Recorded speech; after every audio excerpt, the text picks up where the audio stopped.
Y se presenta, por favor. Sí. Sí, buenas, son todavía días. Yo soy Arturo Hernández Montes, soy profesor de la Universidad Autónoma Chapingo, ya por muchos años, 45 años tengo trabajando, y me dedico, aparte de dar clases, a hacer investigación. Mi formación es ingeniero agrónomo especialista en industrias agrícolas, 1978, pero después hice una maestría y un doctorado en ciencia de los alimentos y me he dedicado a estudiar frutas y me pasé de repente muchos años a la leche, a los quesos. Y en mi doctorado, fíjense, les voy a dar los antecedentes, yo trabajé con irradiación de fresa en 1989-93. Y después, regresando del doctorado, tuve la oportunidad de un estudiante que me solicitó trabajar con irradiación de guayaba por los años, no estoy seguro, 95, 97. Hicimos un trabajo de irradiación de guayaba cuando se empezaba a comentar sobre la necesidad de tener irradiadores comerciales en México. No existían. Y entonces, pues yo venía entusiasmado después de lo que ella tenía la inquietud de trabajar con irradiación de frutas. Pero poco a poquito fue descubriendo que la fruta con la que quería trabajar era la guanábana.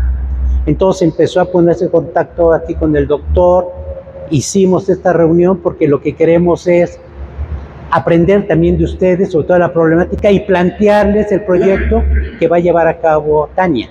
Entonces, de eso se trata. Pero antes de que Tania hable sobre su proyecto de irradiación de guanábana en un irradiador comercial que está en Matehuala, San Luis Potosí, en donde ya tiene el permiso para poder hacerlo, se va a irradiar comercialmente guanábana. ¿Por qué? Porque existe una alta posibilidad de que pueda ser exportada a Estados Unidos y todo lo que se exporta tiene que tener un efecto, un tratamiento fitosanitario, efecto cuarentenario para evitar que se vayan a exportar plagas, ¿no? Entonces, la guanábana todavía no tiene el permiso de Estados Unidos, pero se puede tener la información, no nada más del control fitosanitario, sino del comportamiento fisiológico de la fruta, que es parte de lo que va a hacer, ¿no? Cómo se comporta, si se altera su comportamiento respiratorio, si se acelera la maduración, porque la radiación tiene ciertos efectos. Entonces, este es el propósito, y le dije, es una parte, y la otra parte es escucharlos a ustedes, y también escuchar sus opiniones sobre el tema, y que nos aporten, sobre todo a Tania, y a mí por también, cuál es la problemática en cuanto a insectos que ataquen, ¿no?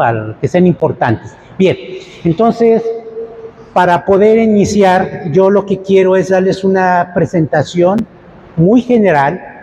Voy a tratar de hacerlo. La irradiación en Estados Unidos en esa época era considerada como un aditivo por la FDA.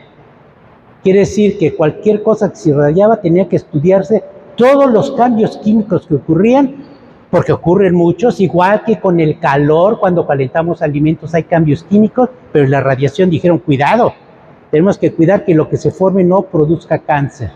Entonces, la irradiación, o sea, los alimentos irradiados se estudiaron por muchísimos años. Es peligro. ¿Qué lo asocia usted, señor? Yo soy de San Antonio, soy secretario de Fidel, soy delegado de San Antonio.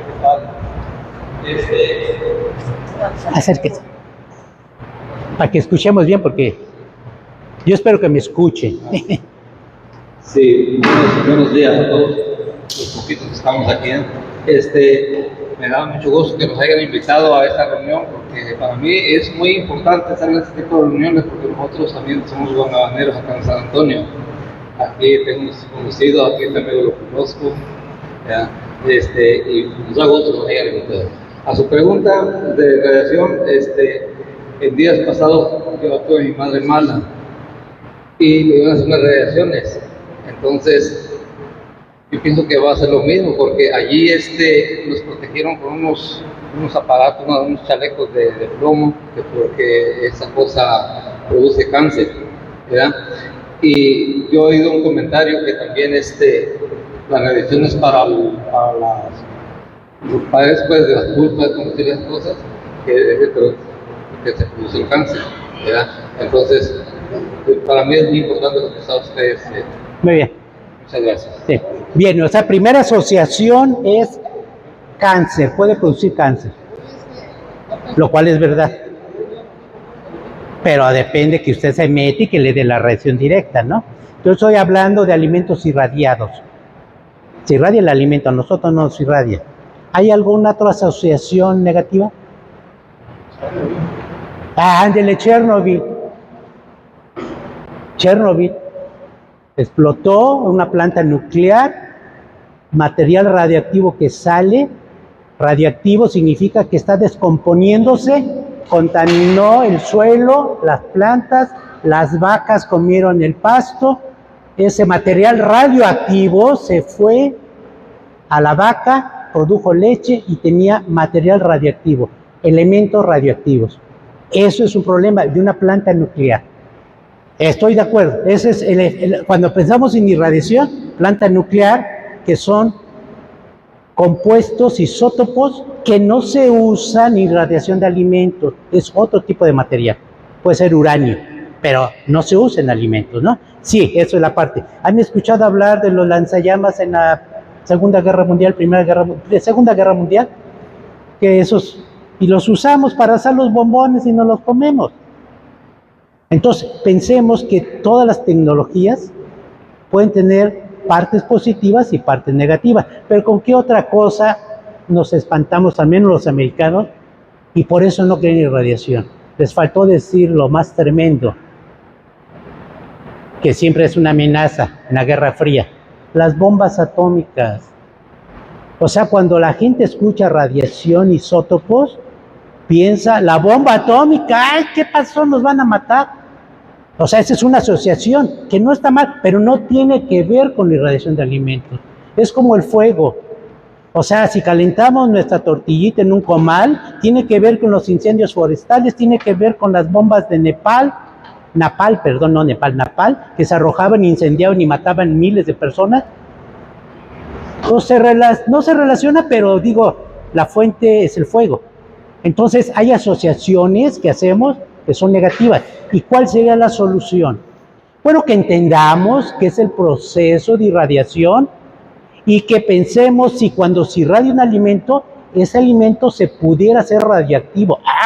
Si fuera radioactivo, tremendo. Entonces, yo quiero enfocar exactamente a esto, a que tengamos la información de qué fuentes de irradiación se utilizan en el tratamiento fitosanitario de frutas, y si esta fuente en realidad produce cambios y hace que ese fruto se vuelva radioactivo o que me dé cáncer si lo consumo. Eso es lo que yo quiero que quede claro. Y cada quien al final decide, porque a nadie se forza a que haga. Estados Unidos estaba renuente, mucha gente. Mire, te voy a hablar de los tercios. Un tercio protestando que no quería plantas irradiadoras. Un tercio que decía, nomás pongan etiquetas que se ha irradiado y el que quiera consumir, el que no, yo sí voy a consumir, decía la gente. Pero había otro tercio que no tenía información y que, pues igual que en las votaciones, no sabe qué decidir, si consume irradiado y no. Entonces la idea era, informen a la gente y la gente con la información que decida si lo consume o no. Eso fue en los años 90, siglo pasado. A partir del 2007, 2005, es más, creo que a partir del 95 empezó ya en Estados Unidos a irradiar alimentos, canales de cerdo, frutas, mariscos, y ya es un proceso. Y actualmente México tiene una segunda planta, una primera que estuvo en Tepeji del Río y creo que no está funcionando, abrieron otra en Matehuala, está funcionando. Y entonces resulta que cuando yo estaba en el doctorado decía, ojalá algún día, ¿no? Y no es que yo no recibo nada por promover esto, pero es un método de conservación que existe, que tiene ventajas y desventajas, pero actualmente ya se está haciendo. Y de eso hace 35 años. Entonces resulta que ya tenemos irradiadores en México. Bien, entonces vamos a empezar ahora sí con el tema. Vean, cuando nosotros hablamos de irradiación, las unidades que se utilizan para la energía que absorben las frutas, los alimentos, la cantidad de energía por unidad de masa se da en grays. y se dan en grays o se dan en kilograys. ¿Sí? Un kilograys es un joule por kilogramo. Hay otro efecto que ocurre entre la energía y la materia, que es el efecto Compton. Todos ustedes que hayan visto jugar o jueguen billar, carambola, imagínense que la bola blanca es lo que ustedes golpean y van a la energía, ¡pum!, la fuerza que le dan y va y se proyecta en las otras bolitas. Bueno, ese efecto de que cae y dispara y energía que va a una bola, y luego golpea la otra y luego la otra, llevan energía que se va reduciendo. A eso se le llama efecto Compton. Entonces lo que ocurre es que la energía llega al átomo, pega en los electrones que están alrededor, de la fuerza que lleva la energía, puede hacer que se salga el electrón y ese electrón puede disparar esa energía a otro electrón, o el mismo fotón lleva más energía y empieza a hacer como carambola, pasa a golpear. ¿Y qué es lo que pasa si se pierden electrones? La materia se dice que se ioniza. Entonces, ionización, ¿qué significa? Cambios químicos. ¿Y qué pasa con los cambios químicos? Hace que se mueran, que se inactiven enzimas, que haya cambios químicos en esa materia, que puede ser bacterias, microorganismos en general, insectos, materia presente, y haya cambios químicos. Y de eso se trata siempre en la conservación de alimentos. Imagínense que ustedes fueran las bacterias y que los asientos fueran el alimento. Yo voy a procesar, ¿qué es lo que quiero hacer con ustedes? Quiero destruirlos. Puedo agarrar un mazo, ¡paz!, la energía, los destruyo y ustedes ya no van a dañar mi alimento. Pero el mazo es para destruirlos a ustedes. Los destruyo, mi alimento queda bien. Pero ¿qué pasa si el mazazo que doy es tan fuerte, tanta energía, que los destruyo a ustedes, que son las bacterias, y acabo con los asientos? Entonces destruyo bacterias, pero también destruyo mi alimento. Y cuando digo destruyo, hago cambios químicos que no son aceptables. Pierdo vitaminas, desnaturalizo proteínas, hago cambios indeseables. Entonces, siempre en los tratamientos para los alimentos del tipo que ustedes quieran mencionar, es un tratamiento tal que yo destruya bacterias, que es lo más importante, levaduras, etcétera, hongos, pero mi alimento no lo afecte demasiado. Siempre lo voy a afectar, pero no demasiado. ¿Sale? De eso se trata al final también con la irradiación. Hay que afectar los insectos, los microorganismos, pero no me dañes a la fruta, lo menos que puedas, pero se va a dañar. Es imposible. Cuando ustedes cocinan, el simple cocinar, hervir, están dañando cosas. Lo mejor sería comérselo crudo, pero si es crudo, a lo mejor no es palatable. Entonces siempre hay que ceder, ¿no? Bueno, ¿cuánto daño, cuánto no daño? Y si a ustedes les gusta hervir las verduras en agua, montón de agua, y por media hora, pues están comiendo pura fibra, porque las vitaminas las destruyen. Bien, seguimos. Bien, les voy a poner aquí un ejemplo de lo que es el efecto Compton. Llega un fotón. Fotón es la energía que viene del cobalto. Un rayo gamma, por ejemplo, puede desprenderse un fotón. ¿Por qué? Porque sigue siendo el mismo, pero con menos energía. ¿Por qué? Porque se dio la energía a un electrón y se desprenden electrones. Esos electrones desprendidos hacen que el elemento se ionice y por lo tanto la materia se ioniza. Y eso es el cambio químico. Eso es lo que hace que se destruya un microorganismo. Eso es lo que hace que un insecto no pueda reproducirse, porque se cambia su material genético y ya no puede reproducirse, ya no puede propagarse. Y si es estéril, pues ahí está el insecto, la larva puede estar, pero no va a poder proliferar. ¿Por qué? Porque no puede reproducirse. ¿Se acuerdan de aquella mosquita se metían los cuernos de las vacas en Chiapas, que reproducían y soltaban moscas? Ese es el efecto, ser estéril a los insectos. Y entonces los americanos y las leyes pues internacionales para poder comercializar dicen, no quiero que tú me vendas productos con insectos porque va a ser un problema para mi producción, pero puede que me mandes y a lo mejor hay un insecto, pero si tú me aseguras que lo irradiaste y demostraste que ya está estéril, aunque esté el insecto no se va a poder reproducir, muere y no hay problema, no va a haber plaga, no va a haber problema sanitario, fitosanitario. Y ese es el propósito. Entonces, de ahí digo, pues entonces la irradiación puede sustituir otros métodos de efecto fitosanitario, ¿no? De tratamiento para evitar exportar plagas a otros países. Entonces, ahora este tema, les voy a decir, este es el más importante. Con esto quiero que entiendan el tema de que si un alimento es muy radioactivo. Bueno, cuando el núcleo, que es la parte que está en el centro de un átomo, absorbe fotones, o sea, energía, y rompe nucleones, que es neutrones con protones, que los pueda romper y desprenderse, eso se llama fotodesintegración.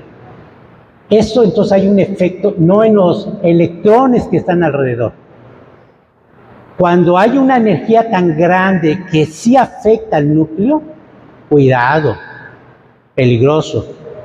Se llama reacciones fotonucleares. Y esas son las bases para todos los reactores nucleares, para las bombas atómicas, es afectar al núcleo. Entonces aquí la pregunta es, oye, cuando irradiamos alimentos, ¿se afecta el núcleo? Eso hay que pensar. Entonces, cuando se desintegra el núcleo, formamos partículas alfa, neutrones, protones, deuterones, muchos productos se forman. Y esos productos llevan mucha energía. Y esos empiezan a descomponer, sacar electrones y pueden descomponer otros núcleos. Entonces se hacen reacciones en cadena. Eso es peligroso.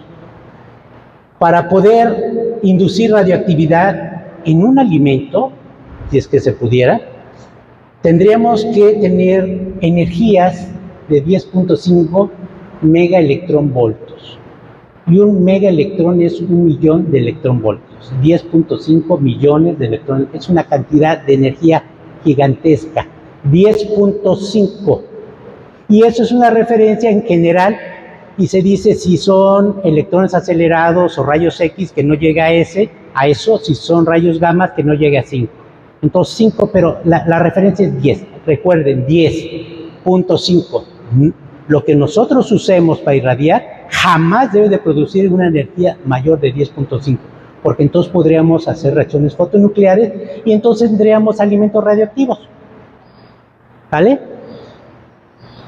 Entonces, para radiación electromagnética 5 milivoltios y para electrones. Entonces, vamos a pensar 10.5 es lo máximo. Ahora, vamos a ver esta gráfica. Este es el isótopo cobalto 60 que se utiliza para irradiar alimentos o frutas, lo que quieran, para tratar productos, no alimentos en general. Y yo dije que es un isótopo y los isótopos se descomponen, tarda alrededor de 5 años en descomponerse para que la actividad inicial de desintegración, una desintegración por segundo, se reduzca a la mitad, tiene que pasar alrededor de 5 años. Y luego otro, vamos a pensar que tiene 100 iniciales, unidades. 5 años va a llegar a 50. 10 años va a llegar a 25. 15 años va a llegar a 12.5. Entonces se va reduciendo, ¿no?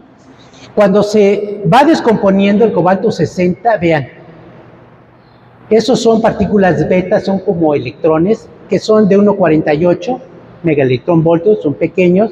Aquí tenemos otra partícula que ocurre siempre con más del 99% de probabilidades que ocurra esta partícula de esta cantidad de energía. Y luego se produce, este cobalto produce 2 rayos gamma. Uno de 1,17 megaelectronvoltios y otro rayo gamma de 1.33.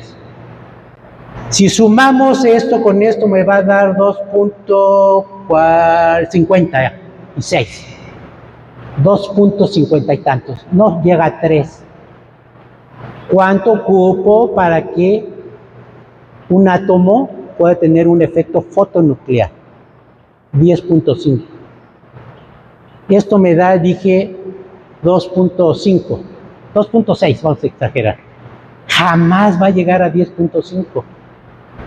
Eso significa que es imposible que el cobalto 60 pueda volver radioactivo un alimento. Imposible, no tienes energía. Entonces, esta es la parte central, por eso yo me enfoco a esto. El temor, independientemente que si yo me meto a una fuente radiactiva, sí me mata, no que me dé cáncer, me mata. Pero si yo ingiero un alimento que fue irradiado, la duda que debemos tener es, oye, ¿no será que estoy consumiendo productos radioactivos? No, porque la cantidad de energía es pequeña, 2.5. Nunca va a ser de 10.5, imposible. Bien, ahora vean esto. Esto es bien importante. Tejido húmedo es nuestro tejido, el cuerpo humano, de los animales, las plantas. Tenemos composiciones similares, somos seres vivos, ¿sale? ¿Qué es lo que más abunda de elementos? Vean, el hidrógeno en el tejido, nosotros, las plantas, los animales. Número atómico es el 1, empezamos por hidrógeno en la tabla periódica. La abundancia es de 10%, es abundante.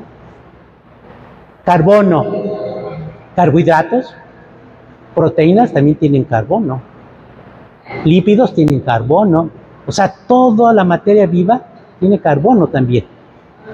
¿Qué número atómico tiene? 6, no es alto. ¿Qué abundancia? 12%, muchísimo.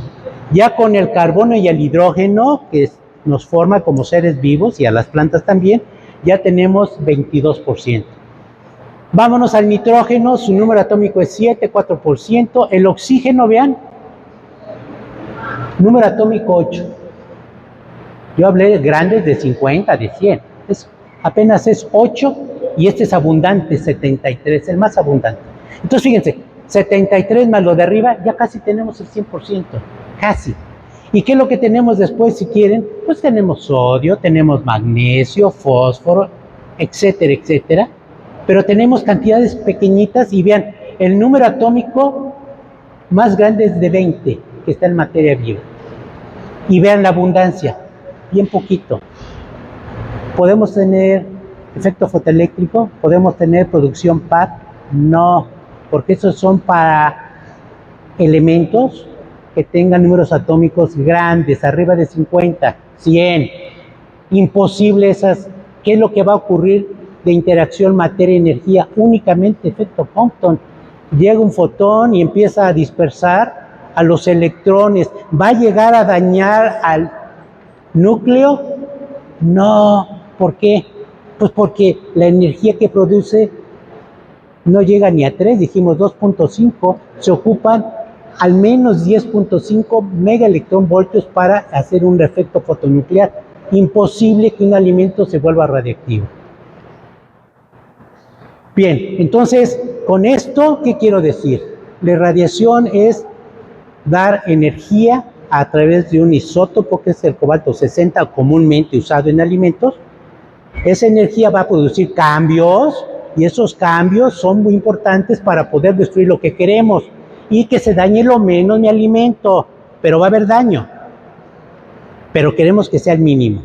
Ahora, la siguiente, ese alimento irradiado va a producir elementos radioactivos que me pueden afectar la salud.